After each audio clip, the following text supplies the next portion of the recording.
Welcome, everyone, to another episode of Live Well Sister with Marcie L. Thomas. I am your girl, Marcie Thomas, and I am so excited to be here with you for another very important conversation that really impacts so many of us if we're a part of the workforce, and even sometimes if you're not working. It's just something that we have the ability to stay busy, even when maybe there are times when we should not. And so I really am excited about this upcoming conversation because we're going to dive in to what it means to work and how we can not work as hard as we have been accustomed to. So, of course, as you can see, this is pre-recorded, but if you have any questions, please feel free to drop them in the comments so that way our special guests can drop in and maybe, answer your question or just give you a shout out and thank you for being in this space. So our special guest for today's show is Tamu Thomas, who is a transformational coach, writer, workshop facilitator, podcaster, and somatic movement practitioner. A former social worker, she set up her values-led coaching business, Live 360, to help women live and work more authentically, establish boundaries, find their purpose, and make good money. She has been featured in Vogue, Forbes, ITV, Women in Home, Bustle, and Adulting with Ebony. And today we'll be talking about her wonderful book that I know just the title alone is going to encourage you to want to read it. Women Who Work Too Much, Break Free from Toxic Productivity, and Find Your Joy. So without further delay, let's welcome Tamu to Live Well Sister. Welcome. Hello. Hi, Marcie. Thank you so much for having me. Yes, thank you for being here. And I did not mention she is joining us from across the pond, as people would say. So that's part of the reason for the earlier recording. And you will hear her beautiful accent as she shares with us today. So thank you for taking time out of your beautifully busy schedule to share with us and really talk about your new book. So first of all, congratulations on Women Who Work Too Much. Thank you so much. Thank you. So what was it that inspired you to get into this line of work where you're helping us learn how to work differently or pursue work differently? My own breakdown, Marcie, to be perfectly honest with you. So as you mentioned in the intro, previously I was a social worker. I was a child protection social worker. My work involved a lot of going to court, sharing information with courts, helping them make decisions about whether or not it was safe for children to remain in the care of their parents or not. So it was a job that had a lot of responsibility. We were dealing with families that had usually intergenerational problems, difficulties, challenges, which meant I was working with a very volatile, high risk group of people. It's a government agency, which, like most governments, is grossly underfunded. So you were trying to do a lot with very little, which meant that you either had to be really creative, and there's only so far creativity can go. Invariably, it meant that you were giving so much of your labor, because in the line of work I was doing, the reality was a social worker not doing their job properly or not doing their job sufficiently could lead to a fatality. These things can happen anyway, but equally, we are very aware that if we are not putting the safeguards in place, if we are not doing everything we can, which often goes outside the confines of our work. For example, I worked with children who were school age, so my visits to their homes had to be after school, which meant that I was working into the evening, etc. There were times where I would be doing unannounced visits because there were issues in the family. Issues don't occur in office hours, so sometimes you're working outside of office hours to get a real picture of what was happening with your families. So I was working constantly, and even when I wasn't working, I was thinking about work because of the nature of work I was doing. In addition to that, I come from a long line of women who work too much. I grew up with a mother who had to overfunction. She had to overfunction as a Black woman who was also an immigrant into the UK to be able to prove herself as worthy of getting job opportunities, promotions, etc. Like many Black women, she Right. had all kinds of additional qualifications, her own study to improve her opportunities. And then she was very powerful at work, but then had to switch roles and conform to traditional gender roles within the household with my dad. She had all of the caring responsibilities within the household, all of the domestic, all of the emotional labor was down to her. And that was reflected throughout, regardless of race, regardless of immigration status, regardless of background. Where I grew up, that was common. So Mhm. if you were a working woman, you were working full time in a high powered career, but you were also working full time within the home. And if you weren't working full time, you were probably working even more in the home to Right. prove you were using your time efficiently. So I come from a long line of women who work too much. And then also the ethnic group my family comes from is the Creole tribe in Sierra Leone. And they are made up of people who were on their way to the Americas, being enslaved on their way. And when slavery was abolished, the ships were turned back and they were set free, Mhm. inverted commas, in Freetown, Sierra Leone. Freetown, Mhm. Sierra Leone was established for that purpose. And people who were in the Americas or in Europe were also taken back to Freetown in Sierra Leone. In England, in particular, they didn't want Black people roaming around destitute because they weren't going to give them employment. So it was a good place to drop them off. So, also, in terms of my genes, when we think about things like epigenetics and the Mhm. fact that the science shows that we have at least we contain at least 7 generations worth of DNA is present within ours, and there are some studies that show it can be up to 14. So I have got a long line of people who had to work too much, literally for their survival. So I was programmed before Mhm. I was even conceived to have this pattern of working too much. And what I saw within my community, particularly within the Black African and Black Caribbean communities in the UK, is that when women worked too much, it caused a lot of struggle. They were Yes. always very, very tired, but Yeah. life improved. They went from living in social housing to mortgage houses. Their travel went from being traveling back to their country of origin to, like, when I say this, because mainland Europe is only like across the water from Oh, us, yes, I know. Mhm. but for us, being able to travel to places like Europe was a Mhm. big deal. It was even a status symbol because you weren't just traveling home, you were going on holiday, you were going to have a vacation. So I Mhm. saw that hard work equated success, elevation. So Mhm. that was very deeply implanted. But the last thing I'll say is I had one woman in my life, and she was in my life. I was younger than 7. She was my auntie Aminata, and she was an Mhm. international businesswoman.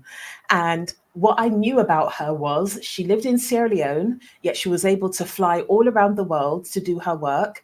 I didn't know what the United Nations was, but she worked for the United Nations, Oh, and wow. she would fly around, and she would stay in a very affluent area when she came to London. She wore suits and she Mhm. carried bags that looked so enchanting to me. She smelt really strongly of perfumes like Rive Gauche. Her jerry curls were the juiciest jerry curls. And I what I love knew about her was she was an international businesswoman. And at that time, unlike the women around me, she didn't have children, she didn't have a Mhm. husband. So the messages I got from seeing her and how radiant she was and how people talked about her with such esteem is that in order to have that kind of life, you need to be an international businesswoman. So I thought to Mhm. myself, when I grow up, I want to be an international businesswoman. I wasn't sure. I knew I always wanted to have children from a very young age, or at least one child, but I wasn't sure about the husband business because, as far as I could see, the That's husband work. business and having a job, exactly, it was lots of work. So, whilst I had lots of strong messages about overwork, I also had a very strong role model in my Auntie Aminata who owned her life. And I thought, well, if being an international businesswoman helps you look like that, that's what I want to look like when I grow up. I love it. I love it. Just the fact that you had that example. And, as I shared with you before we came on, and people who watch regularly know that I found out my maternal lineage goes back to Sierra Leone, a different group, but we're still family. So Hey, what can I cousin. say? We're still family. It's still the same Exactly. country. And the fact that we both are Thomases by birth, we are family. Indeed. So I love Indeed. so just in you sharing that, I mean, you said a lot, but it harkens back to me being here in the United States, and having family that obviously was brought here not by choice, and Mm-hmm. having to live and to work and trying to function. It is something that's put within us. Just that you have to work hard. There was no such thing as a day off. There was no, well, maybe one day off. I think enslaved people might have had one day off, Yeah. maybe, Yeah. but that's it. It's this whole Mm-hmm. thing of working. And then once slavery ended, it was the whole thing. Since most people were in the South, whether it was sharecropping or just all these different things, it's always been, you have to work, work, Yes. work, work, work. Yes. And so I can see how not only would it be something that maybe we're watching people do, but then also it being just embedded in us, a part of our DNA, as you Yeah. said. I can see that. Yeah. Yeah. Yeah. Absolutely. And once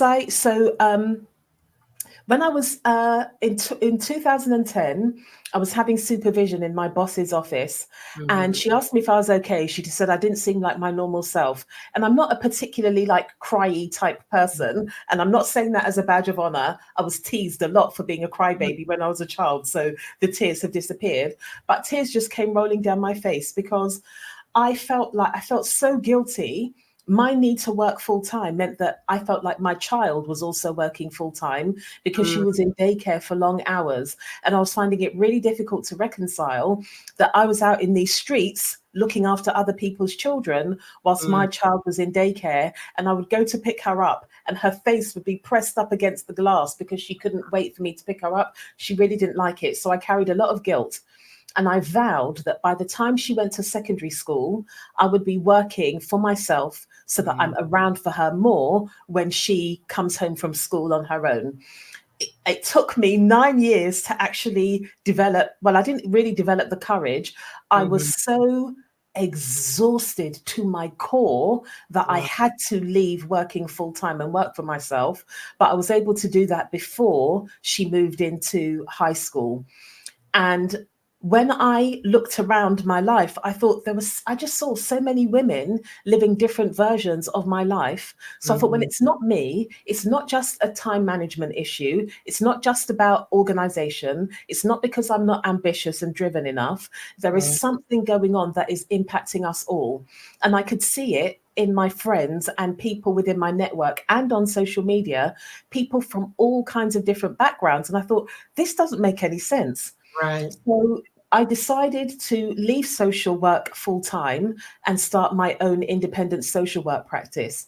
But I Okay. still didn't have the zeal for the profession that I did when I first started. And I always said, with that type of work, you need to be really passionate. The day the passion is gone is the day I'm not doing it anymore.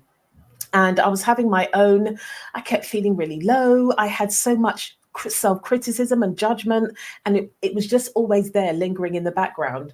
So I started my own self help journey. I started reading self help books, listening to podcasts, and I came across the world of positive psychology.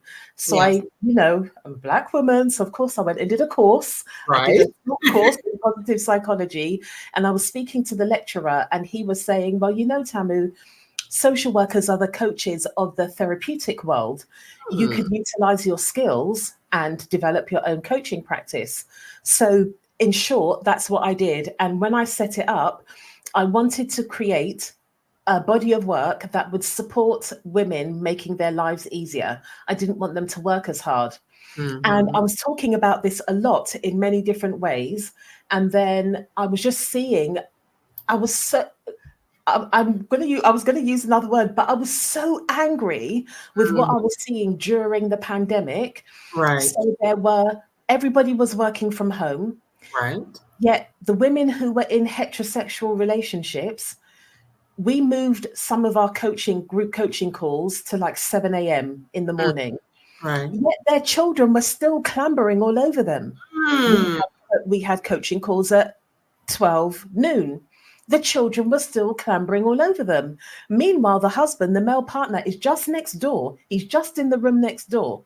But still, it was like, well, the woman's work is not as important as the man's work. So the Mm, woman was juggling her work and the children and everything. I just thought, enough. This is ridiculous. too much. And that's when I started to think about like this toxic level of productivity. It's not just within the workplace, it's within the home as well.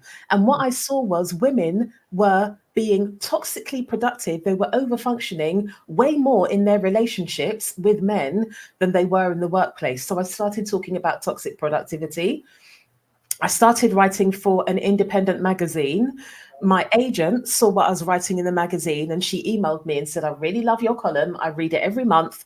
Have you thought about writing a book? I was like, well, I have actually. Oh, And okay. then I continued with my talking as I do on social media. And a commissioning editor from a publisher sent me a message on Instagram saying, I love the conversation you're having about toxic productivity. Have you thought about writing a book about it? And Marcie, I was like, am I talking about toxic productivity? I didn't realize I was using that phrase so much. I was just so passionate, Irritated. irritated, all of it. So I was just speaking. And then I noticed I was. And I thought, well, I hadn't thought about writing a book about toxic productivity. I was thinking about writing a book about midlife and joy. But what I Mm, realized very quickly is one of the main reasons why we cannot experience joy is because we're working all the time, everywhere. So mm. that's where the idea for the book was born. And now the book is in the world. Yes, I love that you took it upon yourself to start having the conversation because it is something that we are all, you know, dealing with in some shape, form, or fashion or other. That's why and in your introduction, I made sure I said not just working a job, but just in general. Because there are Yes. women who may be stay-at-home mothers or retired or whatever the case may Hmm. be, who just are always go, go, go, do, because Yes. something that's innate within us that's what we're supposed to do, or we Yeah. believe that's what we're supposed to do. Yeah. But in the book you mentioned that there are like three things that really kind of lean us in this direction, one being white supremacy, another being patriarchy, and we've already kind of tapped into that a little bit with the whole Yeah. thing of women having to do everything, and then Hmm. also capitalism. So can Yes. you share just a little bit about those three things and how they tie into the ways in which we work too much as women? Yeah. So as I was writing the book, the central theme I was thinking about was capitalism. There was also patriarchy, but I could just see how the system of capitalism creates an environment where it's normal for us to exploit and commodify ourselves so that we can consume. And then that consumption became a way to numb ourselves from the amount we consume. I mean, the amount we commodify ourselves. And Mhm. under the system of capitalism, material goods are all. So if you are in a position to be able to buy lots of material goods, you're able to buy property, Chanel bags, whatever the case may be. That's how your value is assessed.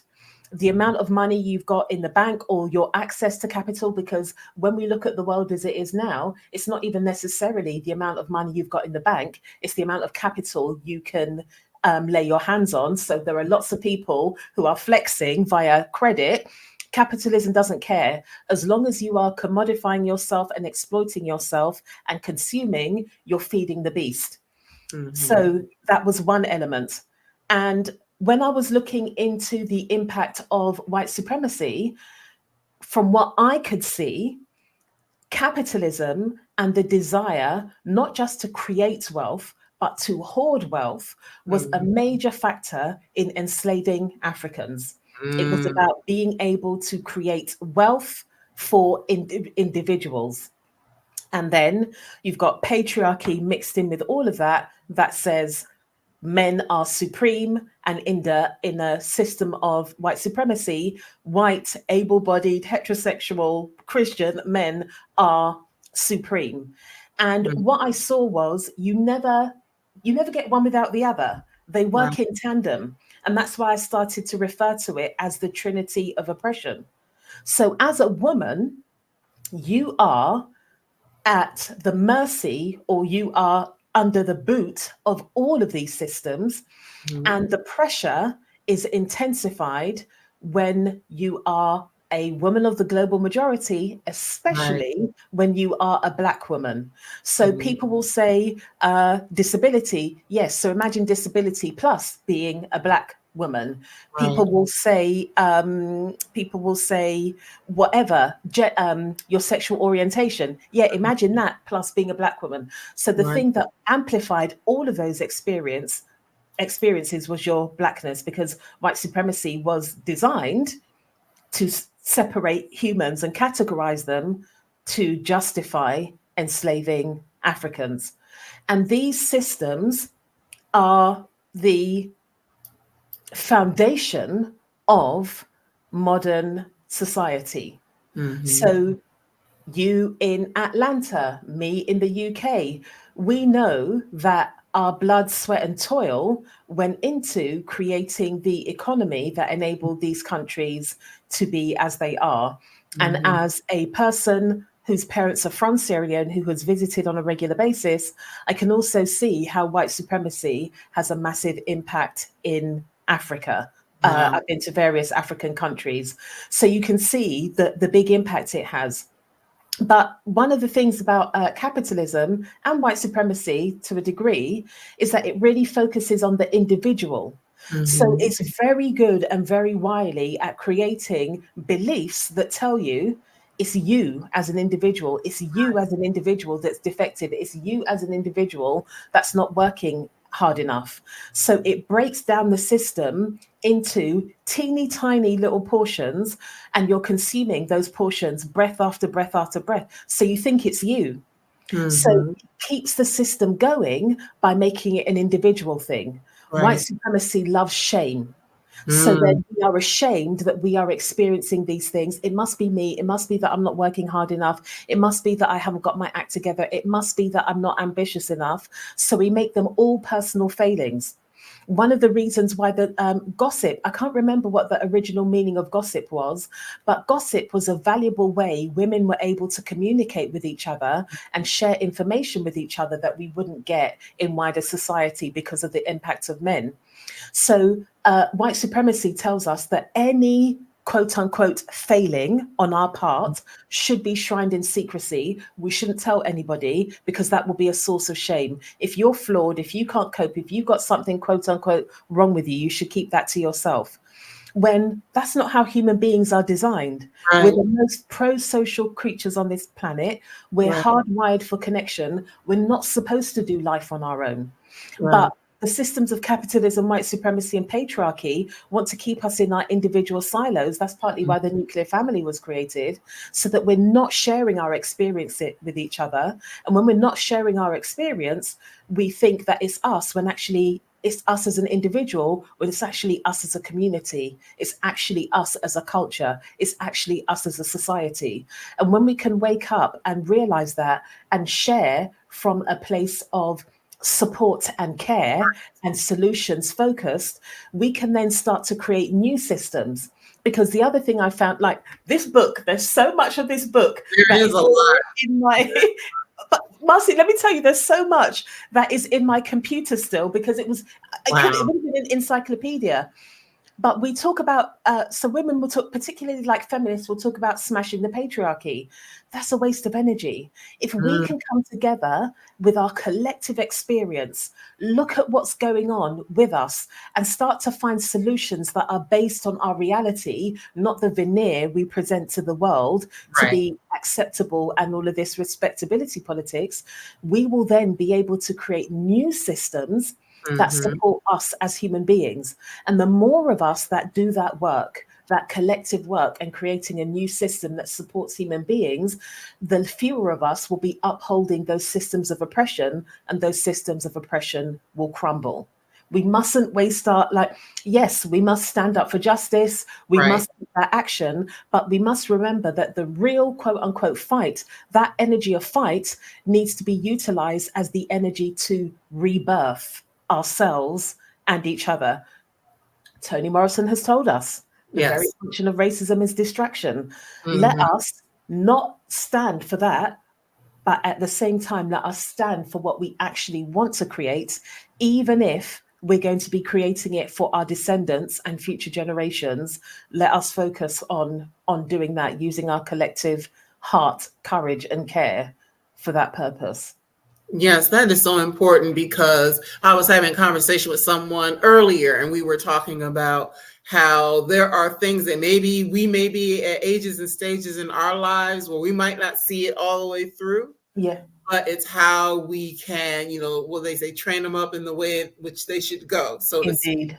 So there are things that we can learn, and yes, we can gather some advantage. But like you mentioned, you have a child, a daughter, and making sure that she sees you doing things a little bit differently, Yeah. and that becomes ingrained within her. That even though there might be some things in her DNA or whatever that would say different, she is watching you model what it means to, be productive in the world. Like you talk about being naturally productive, Mhm. but doing that, we can dive into that in a moment, but doing that versus just go go go go go. But I do have to mention this before we get into the concept of being naturally productive. Many of us, you, me, we have a lot of different things going on, and we do want to have a certain level of success in our lives, right? Yes. But I think it's a fine line between the pursuit of quote unquote Black excellence, which you talk about that, and being able to balance out, having a life that brings you joy.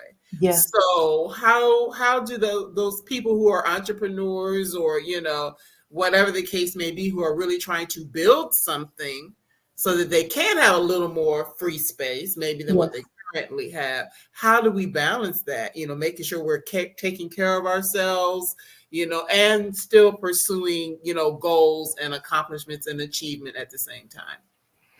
Well, first and foremost, we need to redefine what success means to us, right? Because we live with very patriarchal, masculine, white supremacist, capitalist notions of what success is. So if we look at those metrics, success is having lots of resources you keep to yourself. That's not success for me. That's Mm-hmm. not success for me. I live in a suburban area of London. I walk past my tube station and I see a homeless person there. Mm-hmm. How great is my success if my heart's panging because I'm seeing another human being that doesn't have one of their most basic needs being met? Right. That's not success for me. So Right. it's about, like, listen, I'm not even going to front. I'm on a mission to be a well rested, wealthy woman. And I Right. say well rested, wealthy woman because in this world, we need wealth to be able to be restful. Mm-hmm. There's no rest when you're not sure how you're going to pay that bill that's about to come through that door, right? So we need these things. And I think it's important for us to have what we want and what we desire as well as what we need. But when I think about what I thought about success, that wasn't what my heart would call success. Mm-hmm. Success for me is a sense of satisfaction, of Mm-hmm. fulfillment, of contentment. I'm not going to get that just from chasing an arbitrary goal. That means that the gains I make in terms of my finances, I'm not seeing most of it because it's going to tax anyway. And I'm not Mm-hmm. saying that you shouldn't pay tax. We do need to pay Right. tax because Do that that. supports our economy, right? But I remember listening to a podcast, and there was, I can't remember the lady's name, a Black woman, and her business was doing something to do with preparing young people for university applications or something. And Mm-hmm. she got COVID and she had long COVID. So Mm-hmm. 2019, her business was turning over 1 million and she had various staff supporting her. 2020, she got ill, she had COVID. and the revenue for the company went down to 750,000 US dollars. And there were staff members she had to let go. And Mm-hmm. she had more cash in her pocket and more time in her hands at that 750 rate than when she was turning over 1 million. Mm-hmm. So that her being ill enabled her to reassess her life and what made her life feel good and made it feel like it was hers. And she was able to realize that chasing these millions was not equating to the quality of life she was able to achieve after that. So it's about being really clear, like, what are my needs? What makes me feel safe as a person? What makes me feel safe enough to take the risk of living life the way I want to live life? Mm-hmm. So when we're clear about that, we can then start to set our own success standards Right. rather than living up to stuff that doesn't. My friend, her two children used to go to private school. She's very wise. I say that I've known her since we were about 11. I swear she was born 40 years old. She's always been Okay. very wise, I love right? it. So her two children went to private school, and her children's friends would always want to come to their house because she was at home. Her husband finished work. She wasn't living at home, but she wasn't working from home because we didn't know about that at that time. Right. But Mm-hmm. she was at home at a decent time. Mm-hmm. She had flexi working time, so she was able to pick up her children from school most of the time. Her husband came home at a reasonable time, so the children that came to play would see the parents both there. And the Mm-hmm. children would say they never see their parents. Their Wow. parents were doctors, lawyers, and whatever else.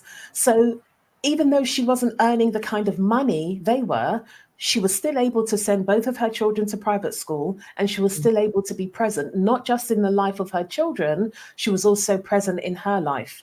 So if Mm-hmm. we can reassess, I'm not talking about limiting yourself. I'm not Right. saying don't go for what you want, but go Right. for what you want because you want it. So, Marcie, you talked about being busy and having these different things. When you're doing something because you're passionate about it and because it's part of your life's purpose, utilizing your energy in that way is regenerative. It's not degenerative like when we're working for employers that don't care about us. It's very different. And another thing is, I don't talk about balance because when we talk about balance, we have this notion that we should be doing everything the same everywhere where it's not possible. So I Mm-hmm. talk about harmony. There are times at which my harmony goes that I've got, gosh, when I was writing my book, my harmony was with the book. My daughter would joke and say that she's being a child carer because I was so engrossed in the book, I didn't Mm-hmm. even see what time it was, and she had started cooking the dinner. So, but she understood in that season, my harmony was with the book. However, she's always a priority. If she needed something, everything's going down, she gets what she needs. And there are some times that the work has to be put on the back burner because my daughter or my private life needs more of me. And Mm-hmm. it's always going to be swings and roundabouts. And as a woman, and as a woman that has a child, that helps ease things like mum guilt and feeling like I'm not being a good enough mother because I know that I'm a human being before I'm a mum. That's right. Therefore, there are times when the swings and roundabouts will go in that way. But my child always knows she's my ultimate, she's my favorite, she's my number one. So I love it. she's always the priority, but sometimes my attention needs to be focused elsewhere. And Marcie, when we're going on our holidays, when she's getting the baggy jeans she loves so much and the Air Force Ones, she's happy that the That harmony goes like that because I'm able to provide. Yeah, Mhm.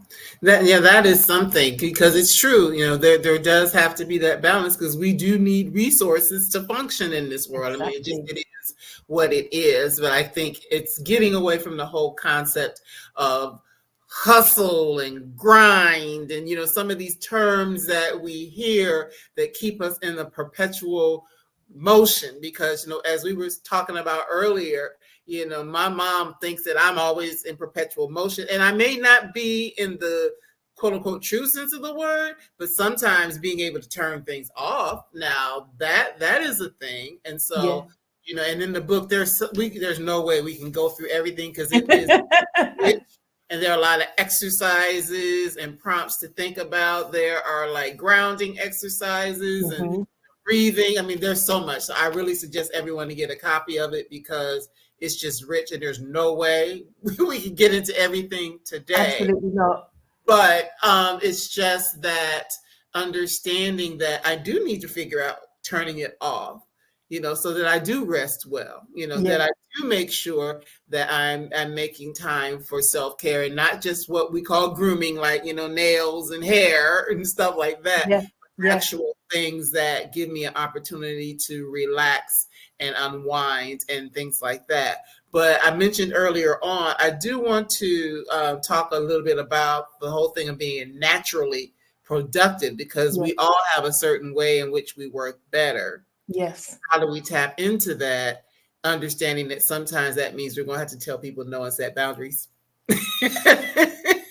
So this is what I was about to say. When you were talking just now about the self-care, one of the most potent, radical forms of self-care is healthy boundaries.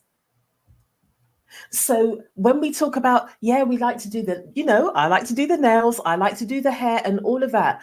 But the self-care that actually makes me feel cared for is when I'm able to say all the no's I need to say, so that when I say the yes, it's a wholehearted, meaningful yes.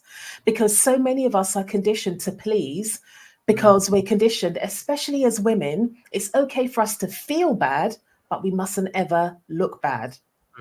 So we go against ourselves and our natural rhythms all the time. We go against our intuition when our intuition is like, no, that doesn't even make any sense. No, I don't like that. I don't feel comfortable. I can't quite articulate why, but my spirit doesn't like that. Like that isn't for me. So that is very, very important. It's part of our conditioning, which is why the first sentence in the first chapter is, it's not your fault. It's our conditioning. And our conditioning trains us to override the wisdom from our bodies. So as women and people that menstruate, we have a cyclical nature, whereas men, they have like one hormone cycle and they're getting like pumps of testosterone. I can't remember what the science said, like maybe it's every 15 minutes they get a pump of testosterone. Our cycle, like it works throughout the month. So it's understanding our natural rhythms that occur throughout the month when you're menstruating. It's also understanding your autonomic nervous system. Who we are and how we are rests on the autonomic nervous system, which is constantly working below the level of our consciousness, scanning the world for signs of danger, signs of safety.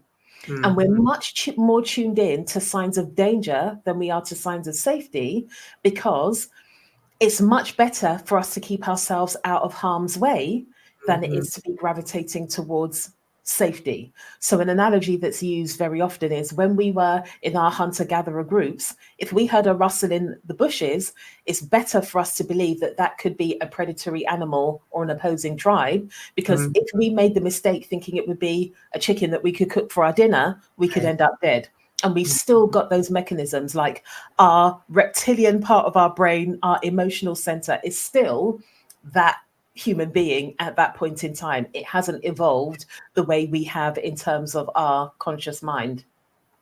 So when we understand our autonomic nervous system and the way it's constantly scanning the world for signs of safety or signs of danger, we can start to recognize the things that send us signs of danger. Right. And when we recognize that, we are able to understand it's not a mindset issue. It's not about mind over matter. This is my biology doing what it's supposed to do to keep me safe. And my biology, because it's so prehistoric, it doesn't know the difference between a deadline I'm not going to make and the possibility of me being killed on the savannah by a saber-toothed tiger. And I'm quite sure saber-toothed tigers were not on the savannah, but you know what I'm saying. So how we experience, oh my goodness, I'm not going to meet the deadline. Oh my gosh, I'm going to miss my train. I'm going to be late again. Oh no, my child's sick. I'm going to have to phone in. I'm going to have to phone in sick again. How we experience those things, that's a massive sign of danger that we are receiving, which is why we will feel anxious about it. And we throw around the word anxious like it's nothing, but anxiety is the way our body tells us there's something going on you should be terrified about, because it could cause you serious harm or worse. So these are the things we're dealing with all day, every day in our day to day. So when we understand that and understand it's our biology doing what it's supposed to be doing, we can then, Deb Dana, who does a lot of wonderful education in relation to polyvagal theory and how your autonomic nervous system works, she talks about being the active operator of your nervous system. So Mm-hmm. when you understand what sends you signs of danger, you can then start to actively operate your nervous system and train it and say, it's a deadline for work. You're not going to die. You can Right. renegotiate that. And you can also start to spot the glimmers. So we have the triggers that give us signs of danger, but we also have the glimmers that send us signs of safety. So Mm-hmm. when you start to recognize your glimmers, you can start to actively look for them more and more and cultivate them so that you're creating a sense of safety from within that widens your capacity and means that you're not going to get as anxious as quickly when things go wrong. When they do, you have a solutions focused attitude rather than, oh my gosh, again, I'm a victim. Why does this keep happening to me? And you Mm-hmm. start to build your, we talk about resilience, but I'm not talking about resilience because it's not about bouncing back from something. You actually start to build your inner resource and you start to feel more resourceful. And when you start to feel more resourceful, you can begin to advocate for yourself. So, one of Right. the examples I'll use is during the pandemic, one of my clients was a social worker, and she was one of the few social workers in her team that was able to work. So, her schedule was overloaded. There was so much in there. And she was very emotional in talking to me about it. She just felt like she couldn't cope. And I Mm-hmm. said, well, have you worked out what your ideal recipe for work is? Like, when do you work really well? And she said, well, I'm not sure because this is a unique set of circumstances. It's the pandemic. We've never been in this before. But she said, I reckon if I don't have back-to-back meetings all day and home visits, and I have a break in between what I do, I think that would be really supportive for me. And I Mm-hmm. said, well, if you go and say to your boss, I'm trying to work out how I can be productive and do the work I need to do and not run myself ragged because otherwise I'm going to be phoning in sick like everybody else is.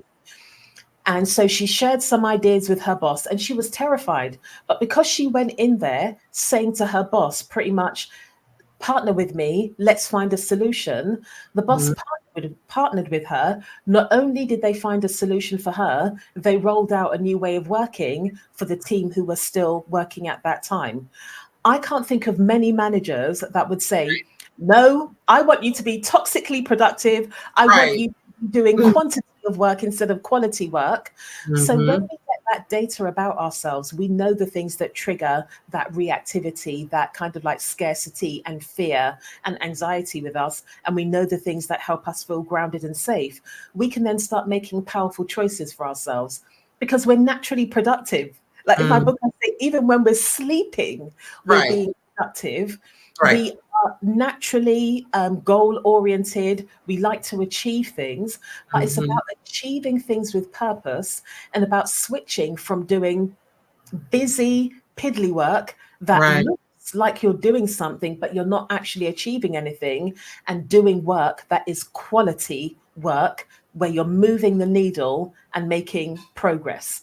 There are studies, I referred to something in my book that was saying that the average person that works in an office, in their 8 hours at work, they're only doing like 3 hours of work a day. Let's be realistic. Let's Right. do the best 3 hours, the most productive 3 hours, so we've got something to show for it at the end.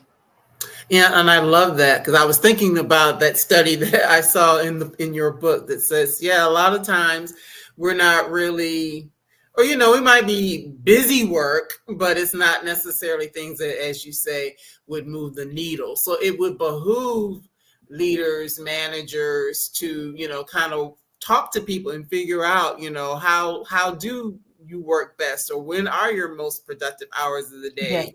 Morning, some people are morning people, some people are yes, afternoon people, or whatever. If I yes, got to do cold calling and I'm grumpy in the morning, it's probably not good for me to start out in the morning yes, doing cold calling. yes, Maybe it's yes. better after I've had some lunch, or if I'm Mhm. tired in the afternoon, or whatever the case may be, just figuring those things out. But it does take figuring it out though, and that's what I keep showing this book, but that's what's so positive about it, because you do give a lot of exercises and things Yes, like that to kind of help people figure that out, because it's Yeah. different for everyone, Yeah. how they work, and, things like that. So I love that you do that. And that also kind of ties into knowing your bandwidth. They kind of run in tandem, like, okay, Absolutely. I got so much bandwidth right Yeah. now, or at this Yeah. moment. Yeah. Yeah. And a lot of us are conditioned to constantly be so far out of our bandwidth, we don't even know where our bandwidth is. And one of the ways for me, I can tell I'm outside my bandwidth, I'm so irritable. I find myself tutting and like, I get so frustrated with people. And I'm like, Tamu, that's a tell. And when you know that, by no means am I saying, oh, we should just rest. We should be on a lily pad all day. We shouldn't be doing anything. When you understand that, there are times that we do need to be outside our bandwidth, but it's about saving that for when it's necessary for us to do it, rather than that being our modus operandi. It's about knowing that there are times that, so for me, I noticed that between like 2:30 and 3:30 p.m. is like a shutdown time. It's a time where I get really tired. So I've got to be realistic. I've got work to do. I've got things I need to do. Being a well-rested, wealthy woman requires some effort, right? So it's about knowing that, and knowing that when necessary, there are things I can do that aren't grind, that aren't yanking myself and cajoling myself to be able to do that work. It's about how can I be able to do more, even when I feel like I haven't got the energy, in a way that is going to feel powerful for me. So Mhm. rather than just sitting at my desk trying to force out the work, I will go for a walk, because Mhm. I know that that 15 minutes walk is going to do me the world of good. Because if I don't do that 15 minutes walk and get some fresh air on my face and the sun on my skin, if I don't do that, I'm going to waste 10 lots of 15 minutes procrastinating, telling myself I'm so tired. Let me do something that's going to power me up. I know that if I am going to be doing something that's forward facing, it's good for me to schedule it around the time that I start to feel tired, because I Mhm. love, as you can tell, I love talking, I love interacting with people. So I'll try to schedule that type of work in the afternoon. I also know that if I'm feeling really tired and I need to pull it out of the bag, I will put on some hip hop. I will dance like nobody's watching to Mhm. pump myself up in a way that feels good, rather than like using fight energy. I will use joyful energy so that I can get through and do what I need to do. So, if anything, what I would love is for us to stop punishing ourselves, get to know ourselves so that we can nurture and support ourselves, especially when we need to exert ourselves more and we feel like we don't have it, so that we're not exploiting and extracting from ourselves. We're giving ourselves the support we need for that moment in time so that we can come back down to a restful place, rather than our bodies feeling like we have just taken them, like hijacked them on some kind of high speed train, which ruptures our relationship with ourselves and teaches us we're not trustworthy because we don't listen to ourselves. And when we do communicate with ourselves and we do hear it, we try to shut up the voice from within. It's Mhm. so much more peaceful and regulatory for your nervous system when you say, body, I hear you, Mhm. but I just need to get through this. So we're going to do something nice to give you some nurture and support so we can get through this, and then we'll get back to our normal schedule. I love that. I love that. That is so good. Just taking that time, you mentioned the dancing, the walking, whatever it is, stretching, whatever it is Yeah, that you need to do, is it doesn't always have to be caffeine, because then that becomes another issue, because now you're up, well, for some people, I can drink caffeine and still go to sleep. But yeah, there are yeah, some people, if they get it, that it's going to keep them awake, and maybe even more than, they want to be. And then exactly. you're struggling with sleep, and then it just becomes a causal loop, Yeah. because you're Mhm. not well rested, so you're caffeinating yourself, and then you have to keep drinking caffeine. You're Exactly. not well rested, and that's just not necessarily the best way to manage your time. Mhm. But I love you talk about cherishing your connections. Yeah. So, and In other words, this isn't, yes, it's us and it's personal, but it's not, it's a collective effort. Absolutely. So, cherishing your connections is based on the science of human connection. I can't emphasize it enough, we are hardwired for connection. And a lot of the isms and schisms we experience in wider society in our day to day lives, the antidote is connection. So it's thinking about the people you are in aligned relationship with. And it needs to be an aligned relationship. A while ago, I was talking to my therapist and I was like, gosh, it's like that Jaheim song, looking for love in all the wrong places. Sometimes we Right. cannot cherish our connections because we're looking for love in a wrong relationship. We are Mhm. looking for support and connection in a relationship with somebody who is not supporting and connecting with themselves and therefore is triggered by the notion of you wanting Mhm. that support and connection. But when we are in aligned relationships, we meet people who you can say, I'm feeling so off today. I just feel really funky. I just haven't got it today. And instead Mhm. of trying to like rabble rouse you and you can do this, you've got this, they're like, that's cool. I'm just going to sit next to you. And if you Mhm. want to say something, I'm going to listen. I'm just going to be here. I'm going to be a presence with you. That alone is so soothing for the nervous system. It Mhm. tells us that we can have our process. There is nothing wrong with what we're experiencing, and we're going to Mhm. be supported through that. We've all had relationships, especially, people who are tuning into this are likely to be very growth minded people who Mhm. probably have had experiences when they began their growth journey or when their growth becomes really visible. People they've known for a long time start to reject them or have a Right. sense that you think you're better than me, you're judging me, or whatever. It's not because they're haters or anything like that. Your nervous system is now, for lack of a better word, vibing on a different frequency. And they Right. can see you, but they don't recognize that frequency anymore. And when we're Mhm. unsure about what's going on, we automatically deem it as a threat. So that person is threatened by your growth because your relationship feels different now, which is Mhm. why it's important when we are on our growth journeys to make sure we find growth friends who are aligned, not necessarily going to the same place as us, but they are Mhm. growth minded. So we can have these conversations in healthy ways and not hold part of ourselves back because now we know you don't like this growth journey I'm on. I'm going to Right. start playing sports small and pretending. You need to have people that you can be in right relationship with so that you're cherishing that connection. And when you do that, because your needs are being met and you're meeting the needs of other people, you've got the room to take the relationships, the previous relationships, you're able to take them for what they are. This Mhm. person isn't somebody who wants to be on a journey of growth.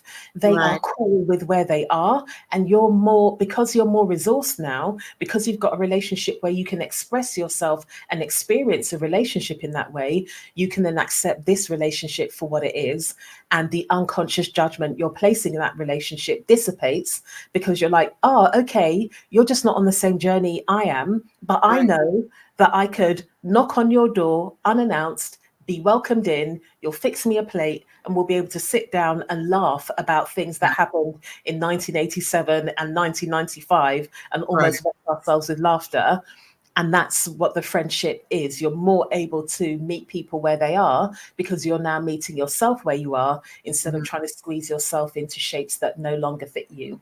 Ooh, that's some good stuff right there. And Mhm. to give you some snaps and all that. Okay, that is really good stuff because that is a challenge, for many people as they are, taking on new things, setting new boundaries, Yep. deciding to not, do what everybody else is doing and Yep. to a different path. It all oftentimes is difficult. And honestly, that is a thing that keeps many people, on that same, Yeah. hamster wheel because they are afraid. There's that fear of what will happen if they don't, which your book also talks about, choose themselves or choosing you. If they don't Indeed. choose themselves, and me choosing me doesn't mean I don't care about you, doesn't mean I don't love you, Yep. but I know. that I need to choose myself. Mm-hmm. Mm-hmm. Absolutely. Absolutely. Absolutely. Because when we don't, we end up betraying ourselves. And when we betray ourselves, we often project, it feels putrid. It feels awful. And it feels so horrible when we're not aware of it. We push it out and we end up projecting that onto other people. And then we start getting annoyed and frustrated and resentful because this person's taking me for granted. This person's not seeing me. This person's not giving me respect. This person isn't able to meet me with what I need. Well, the truth is, you're not doing all of those things. So you're Mm. projecting it outwards and you're training people how to treat you. Whereas when you start to choose yourself, people think, oh, it's going to make me selfish. No, it doesn't. When you choose yourself, you're then more able to meet people where they are and support them in choosing themselves. And it just makes the relationship you have bigger. So the relationship has enough room for you, the other person, and the relationship you're creating together. So you're not as reactive and you're not as offended when the person puts in a boundary and says, I know that that used to be banter and I used to join in, but actually I recognize now that hurts my feelings. Yeah, Right. there will be a tinge of you're offended, but then you'd be like, well, no, how can I be offended? This hurts her feelings. I don't want Mm. her feelings to be hurt. And if it's something that is more challenging, then both of you have the capacity to have a conversation so you can look at what negotiation needs to happen rather than somebody totally sacrificing themselves to fit into somebody else's ideal. Hmm. Yes, that just makes me think about in the book where you talk about selfless and how you don't like that word. And if you really think about it, selfless. Who wants to be selfless? I want to be self full. I want to be so full of myself that I feel grounded and connected to who I am, that I'm in relationship with me. I have a partnership with me. And in that partnership, we create agreements. And those agreements become boundaries. Those boundaries become rules, codes about how I like to be loved, about how I like to be cared for, about how I like to be appreciated. And when you're able to do that, the relationship feels much more expansive because I feel safe now. And when Mm. you say, well, these are my boundaries, I'm like, cool, you've given me the blueprint on how you can feel safe in relationship with me and how we can bring that all together to create a relational space that's safe for both of us, for us all. It makes all the difference. Instead of feeling like somebody is high maintenance or they're too sensitive or whatever the case, you start to appreciate this is how that person humans. And I want to honor the humanity in that person. So I'm going to try as best I can to honor that person's boundaries. Now, I Right. have to say very quickly, boundaries are our job. It's our job to uphold our boundaries. And if we uphold our boundaries and other people aren't able to honor our boundaries, then we need to have a conversation about whether or not there actually is a relationship here. And Right. I mean it so much. I can't remember where I talked about this, but somebody brought it up. Oh, I was doing a boundaries workshop. When I was writing my book, my mum could just pop round anytime. That's fine. Because if Right. she came, I could be typing away. She'll be talking to my daughter or she'll watch TV or something. But Right. there was an occasion where she said, oh, I'm on your road and I'm with Auntie so and so. Is it okay to pop round? I felt terrible, but I said, sorry, no, I've just got to a crucial point in my chapter. And I'd Right. said to everybody, I'm in hermit mode. I'm on lockdown. I'm not having visitors. I'm not doing anything. And there are so many people I know that would say, oh, how can you say that to your mum? She had your auntie. I can see my mum and my auntie on another day. But on Right. that day, I had created my boundary and it was for me to honor the boundary. It wasn't for me to leave it, let my mum knock on the door, then complain that my mum wasn't honoring my boundary. It's for me Right. to honor the boundary. Because what we often do is we create boundaries, but they're not boundaries, they're actually rules for other people. We can't Mm. really make rules for other people. That's All we true. can do is say, this is my line. I'm not crossing my line. If you cross my line, we're going to have a conversation because I've told you very clearly where my line is, but I am not crossing my line. And Yes. it's that simple. That's good stuff. You can't cross your line. So Like you've got that's to hold your line. hold the line, sis. Hold the line. Your line, not somebody else's line. Exactly. Your line. And I mean, all of this is so good because, whew, and it isn't always easy, and it isn't going to. You're not going to get to these places and spaces overnight because it Mm-mm. does require, not only having conversations, sometimes tough conversations with others, but sometimes the toughest conversation is the one that you're going to have with yourself 100%. to really figure this 100%. thing out. And Yeah. we skipped over some things, but in the last part of the book, how you have the conversation with yourself is by, or one of the ways is through creating your life manifesto. We're Yes. kind of talking about how you want to live and how you want to show up. So just say a little bit about that. Well, I love a manifesto because I think they're really powerful. So a manifesto is pretty much like your mission statement. It's your values, your desires, your wishes are all in one place. And when I've got like a flagship program which is called Sovereign, and at the end of the Sovereign program, I encourage women to take their whole experience and create a manifesto that you have somewhere you can see it, and you have a practice of reading it on a regular basis. So when I was in the trenches, so part of my breakdown that led to my breakthrough was what the doctors described as a severe level of moderate depression, anxiety, and panic attacks. And I really felt like I didn't have a sense of who I was. And, I'm interested in politics and stuff. And I was looking at a manifesto and I thought, I'm going to create my own. So it becomes your North Star. In the hustle and bustle of life, we don't have all the time in the world to be thinking about, these are my values, this is what I'm committed to, this is what I'm going to be doing with my life. It doesn't work like that. Sometimes we're very busy. Sometimes we just don't think about it because we're human beings. And I like to create a manifesto so that we've got something that anchors us so we can read it. It's a reminder of who we are and whose we are. I'm a divine creation of God, so I've got to remember that. I didn't just get plucked out of nowhere and put on this planet. And it really anchors me. So when I'm having times when I'm feeling fractious and all over the place, I read that to remember who I am and whose I am. Mm-hmm. Also, in moments of like real pride, I don't just use it as an emergency break when things are going wrong. When I'm celebrating myself, I read that manifesto because I can see how whatever it is I've achieved or experienced is linked to my values, my strengths, my mission, my purpose in life. So I think, like in my book, I purposely made sure that the practices and resources are things that are free. I don't want anybody thinking, now I've got to pay to go to a retreat. I've got to pay $1,000 for this or that. We are so potent and powerful. I've created practices that help you tap into the wellspring of who you are, be able to share them with your loved ones, and also evoke a sense of joy, because joy is like one of the biggest nervous system signs of safety. And I also considered things that could be weaved throughout your ordinary day. So, I really encourage people to get this book and to utilize it like it's a program. So before we started this, Marcie, you talked about listening to the audiobook.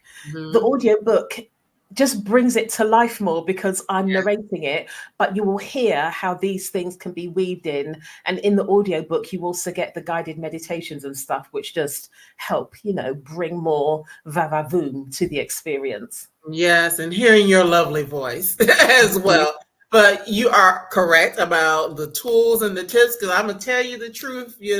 I do have a day job, which most people know, and I made note of some different things that I am going to share with people there because it's just so important. I think that, it is, you are a transformational coach. So, but things that are going to help us to transform the ways in which we work, the ways in which we see ourselves in that work, to understand that we aren't just humans doing, but we are humans being, and how we can lean more into that, and understanding the importance of setting boundaries and all these different things, and figuring out how people work best. Because the thing that's crazy in a lot of job situations, people will be, oh, we want you to take this interest inventory, or we want you to do this, that, or the other to kind of figure out how you work or what your style is or whatever. But how often do we actually get into like the nitty gritty of things like this that are more Mm-hmm. quote soft skills versus Mm-hmm.